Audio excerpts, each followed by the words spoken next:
Let's bring in our political analyst, Larry Gerston. Larry, we actually had a real debate tonight. That's the upside. They're both skilled debaters, actually. Give me your headlines. Two takeaways from you.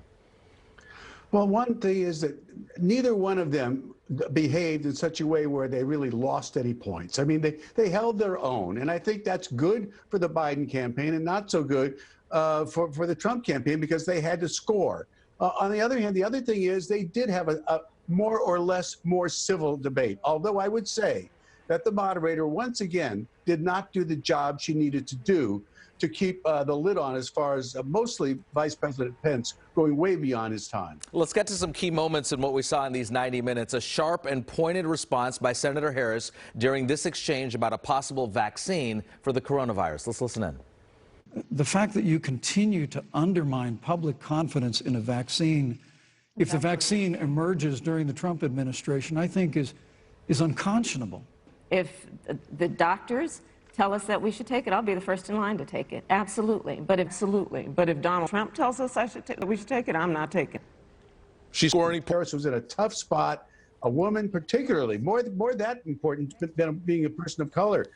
You know, we saw this 4 years ago. The dynamic changes, unfortunately. It's not right, but it does. And I think Pence took advantage of that because of who he is and what he does. And Harris was in a tough spot. She smiled. She did at points push him back, but there's no doubt about it that Pence was allowed to intrude into her space much more than I think was deserved. Yeah, once again, the moderator comes into play like we saw last week. Let's get to the economy. Always a primary factor in how we vote. The issue of President Trump's taxes came up. We now know Donald Trump owes and is in debt for $400 million. And just so everyone is clear, when we say in debt, it means you owe money to somebody.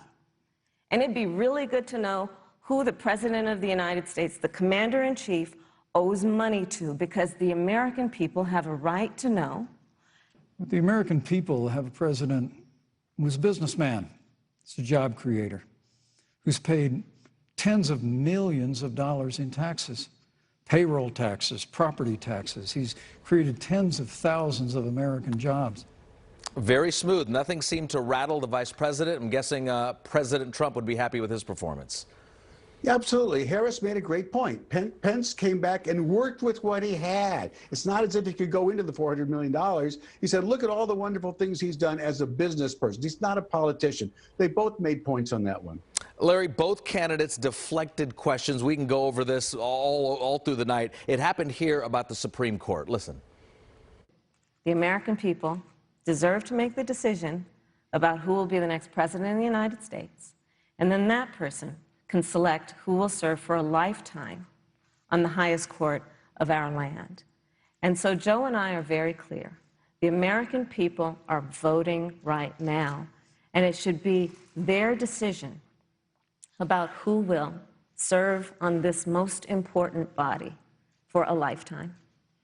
Thank you, Senator Harris. People, Susan, are voting right now. They'd like to know if you and Joe Biden are going to pack the Supreme Court if you don't get your way in this nomination. Let's talk about packing. You once again gave a non-answer. Joe Biden gave a non-answer. Trying to answer you now. The American people deserve a straight answer. And if you haven't figured it out yet, the straight answer is they are going to pack the Supreme Court if they somehow win this election.